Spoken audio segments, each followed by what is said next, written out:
Hello folks and welcome on our brand new video where we are going to see how African Americans' engagement in World War I gave place to a new recurrent theme in poetry.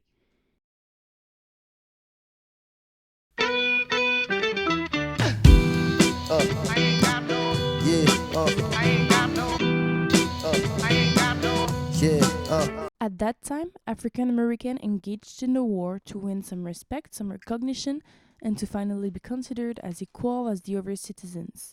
But still after the war and the great service provided to the nation, they continued to be treated unequally.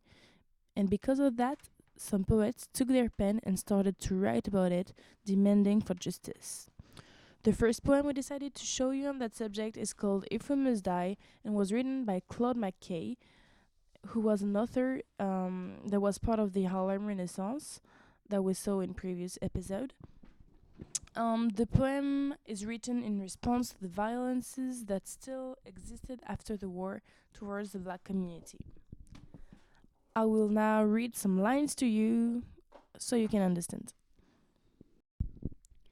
If we must die, let it not be like hogs hunted and penned in an inglorious spot, while around us bark the mad and hungry dogs making their mock at our accursed lot. If we must die, oh, let us nobly die, so that our precious blood may not be shed in vain. Then even the monsters we defy shall be constrained to honor us, though dead.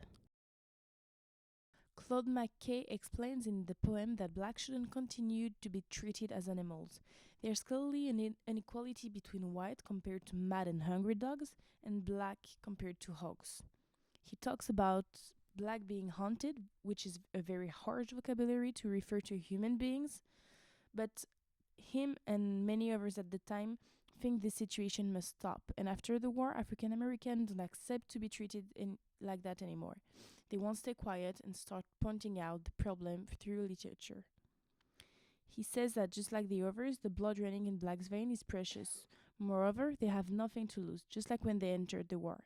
Therefore, African Americans can only win from these fights, win equality.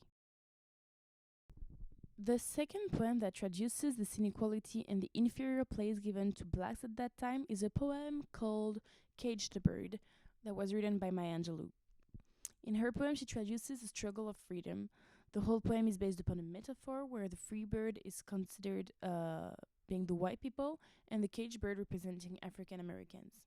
The caged bird is singing for freedom at that time when African Americans wanted to be free, to have civil rights, and to be treated as first-class citizens. This bird is still having hope for things to change. The poem in itself can be considered as a song of freedom because when we read it out loud, the sound clearly shows musicality. For example, his shadow shouts on a nightmare scream.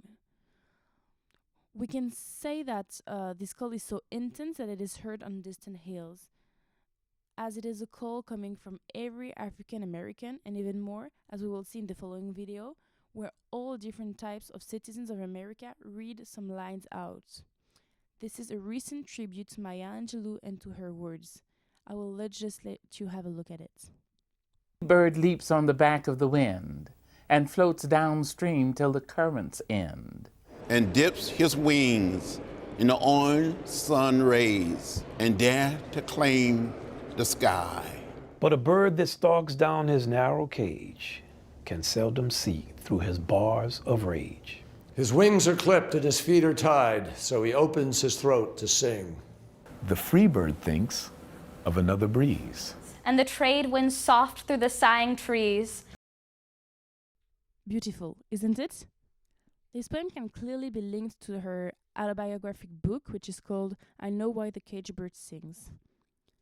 This is one of her masterpieces in which she also expresses the difficulty of being treated unequally, of being a victim of racism, and most importantly, how she got over it all. This book is treating of different subjects such as identity, racism, including inequalities. But there is much hope in it as she shows her transformation and how she got to become this strong black woman implicated in fight against racism and in civil rights movements. Talking about hope, this will be one of our next episodes. See you, folks.